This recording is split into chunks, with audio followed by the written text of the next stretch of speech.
তা না আমি বের হয়ে বললাম, হা ভাইয়া, এরই নাম দুনিয়া। দুনিয়া এমন একটা না একটা থেকেই যায়, সব চাহিদা সব প্রয়োজন পূরণ হয় না, পূরণ হয়। আপনার লাশ যেদিন জানাজা হবে সেদিনও আপনার ঘরের হাজারো প্রয়োজন বাকি থেকে যায়,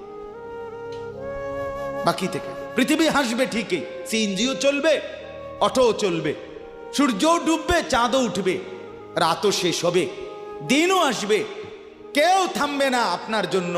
আপনি শুধু চলে যাবেন একা কবর, কেউ থামবে না। এরে বাপ, কেউ থামবে না। ছেলেরা আজকে বন্ধুর পাল্লায় পড়ে নষ্ট হয়ে যাচ্ছে। আহ, সমবয়সী বন্ধু তোমার উলঙ্গ ছবি দেখায়া, নর্তকী দেখায়া শেষ করে দিল।